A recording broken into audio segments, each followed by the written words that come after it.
Dear friends and followers, welcome to the garden grow. इस video में मैं आपको साइकस के रीपॉटिंग के बारे में बताऊंगा। आप मेरे बगल में देख रहे हैं साइकस का प्लांट है।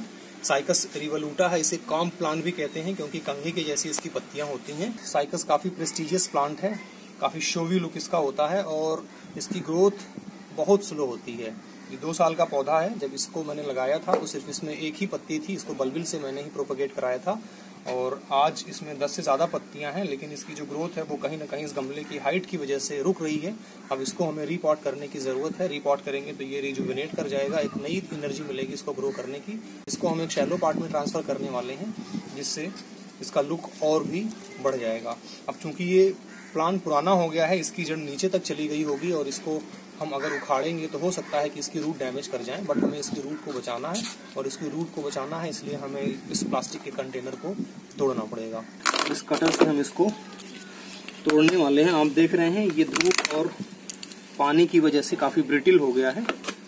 अब हमें पॉट के नीचे के हिस्से को तोड़ना पड़ेगा। दोस्तों, साइकस में 2 तरह की रूट होती है, एक वो जो नीचे की तरफ जाती है और भी पौधों में उसी तरह की रूट होती है, और जो दूसरी रूट होती है फ्रेंड्स वो है कोरलाइट रूट। कोरलाइट रूट इसलिए कहते हैं क्योंकि ये कोरल के शेप की होती है और बजाय नीचे जाने के ऊपर की तरफ आती है। दोस्तों, एक कोरलाइट रूट यहाँ है और दूसरी यहाँ है और एक तीसरी यहाँ है। इस तरह से चारों तरफ इसमें ढेर सारी कोरलाइट रूट्स बनी हुई हैं। ये कोरल की तरह जो कोरलाइट रूट दिख रही हैं, ये जैसे ही हवा में आती हैं, इसमें आप देखें ग्रीन कलर का इसमें जोन दिख रहा है और ये जो ग्रीन कलर का जोन दिख रहा है इसमें एक तरह का शैवाल होता है, का नाम एनाबीना है। इसकी खास बात ये होती है कि एटमॉस्फेयर में या बाहर की हवा से ये नाइट्रोजन को लेता है, नाइट्रोजन गैस को, और उसको नाइट्रोजनस कंपाउंड में फिक्स कर देता है। इस तरह से अगर एक बार आपके साइकस के प्लांट में कोरलाइट रूट निकल आती हैं तो फिर उसके बाद आपको यूरिया खाद या नाइट्रोजनस फर्टिलाइजर डालने की बिल्कुल भी जरूरत नहीं है। तो ये तो थोड़ी इन्फॉर्मेटिव बात हुई। अब चलिए इसको हम इसमें से उखाड़ते हैं और फिर अपने नए पॉट में इसको ट्रांसप्लांट करते हैं। तो दोस्तों, उखाड़ने के लिए इसी पतले नुकीले तार को हम लेंगे और मिट्टी को रिमूव करेंगे।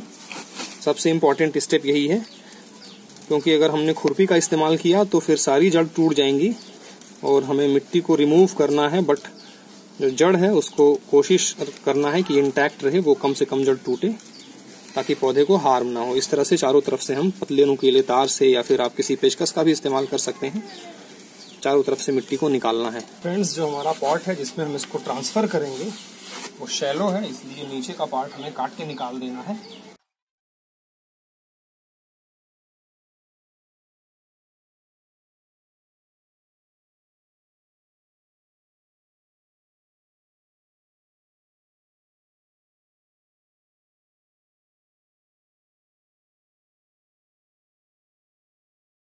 दोस्तों, साइकस के पौधे में लकड़ी नहीं बनती, इसमें जो टिश्यूज होते हैं वो फाइब्रस या स्पॉन्जी होते हैं और इसकी वजह से इसको जब भी आप लगाएं तो बलुई मिट्टी में लगाएं। बलुई मिट्टी अगर नहीं है तो आप गार्डन सॉइल ले लें, उसमें इक्वल अमाउंट में मोटी वाली सैंड डाल दें।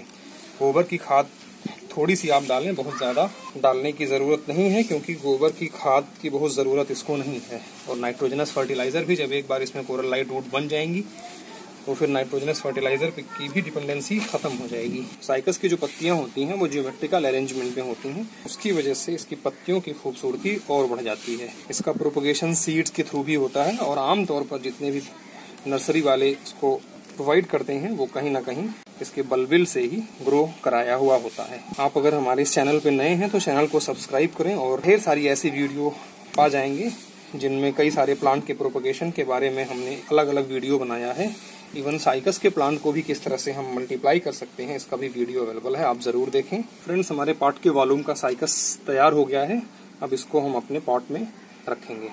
इस गार्डन सॉइल को मैं चाल ले रहा हूँ। वैसे तो यूनिवर्सल सबस्ट्रेट बनाने का जो तरीका है वो हमारे इस चैनल पे अवेलेबल है, आप उस वीडियो को भी जरूर देखें। और यहाँ पे गोबर की खाद हम नहीं मिलाएंगे, नहीं क्वांटिटी क्वार्ट्ज सैंड हम मिला लेंगे। बालू आप जितना डालेंगे उतना साइकस के लिए अच्छा है। इसको अच्छे से हम मिक्स कर लें। फ्रेंड्स, ये हमारे पास कोकोपीट है, इसको मैंने पानी में सोक करके रखा हुआ है, बिल्कुल ये तैयार है इस्तेमाल करने के लिए। जितना अमाउंट सैंड का है उतनी ही क्वांटिटी हम कोकोपीट की भी लेंगे और इसको अच्छे से मिक्स कर देंगे। 1 ग्राम पर किलोग्राम के हिसाब से डाई खाद भी डाल सकते हैं। फ्रेंड्स, ये हमारे पास सबस्ट्रेट तैयार हो गया है। सैंड, गार्डन सॉइल और कोकोपीट इक्वल अमाउंट में है। दोस्तों, ये हमारे पास एक शैलो पॉट है और जब भी हम साइकस रिवोल्यूटा को या कॉम प्लांट को लगाएं तो इसी तरह के पॉट को चूज करें, काफी अट्रैक्टिव लगेगा। इसमें जो सेंटर में होल है, उस सेंटर में होल के ऊपर हम 2-3 कंकड़ रख दें जिससे मिट्टी ना बहे। दोस्तों अब इसमें हम नीचे अपने सबस्ट्रेट को रखेंगे और सबस्ट्रेट रखने के बाद हमारा जो साइकस का पौधा है, इस साइकस के प्लांट को हम इस तरह से सेंटर में रखेंगे। ज्योमेट्री पे हमें बहुत फोकस करना है क्योंकि इसका जो शोवी लुक होता है वो इसके अपीयरेंस की वजह से होता है, तो हमें ये देखना है कि पौधा बिल्कुल सीधा रहे और सेंटर में रहे। अब जो हमारे पास सबस्ट्रेट बचा हुआ है उस सबस्ट्रेट को हम चारों तरफ से इसमें फिल कर देंगे। दोस्तों सबस्ट्रेट फिल करने के बाद थोड़ा सा हम इसको दबा दें, जो एक्सेस मिट्टी है उसको हम रिमूव कर देंगे ताकि इसमें कुछ पानी रुक सके। फ्रेंड्स अब इसमें हम पानी डाल देंगे और जहाँ कहीं भी आपने इसको रखा हुआ है वहाँ पे आप इसको रख दीजिए। हम फिलहाल इसको यहीं छोड़ेंगे क्योंकि ये यहीं पर था। फ्रेंड्स फाइनली इसको हमने इसकी प्रॉपर पॉट में ट्रांसप्लांट कर दिया है। अब ये जो पत्तियां ऊपर की तरफ जिनकी ग्रोथ हो रही थी वो नीचे की तरफ फैलेंगी और इस तरह से पूरी राउंड जियोमेट्री में हमारा पौधा काफी शोवी लुक देगा। आपके पास भी अगर साइकस का प्लांट है, इसका जो असली लुक है वो तभी आएगा जब आप इस तरह के किसी शैलो पॉट में इसको ट्रांसप्लांट करेंगे। फ्रेंड्स इस प्रैक्टिस को आप जरूर आजमाएं और अगर हमारे चैनल पे आप नए हैं तो चैनल को सब्सक्राइब जरूर करें। गार्डन ग्रो से जुड़ने के लिए और हमें सुनने के लिए थैंक यू।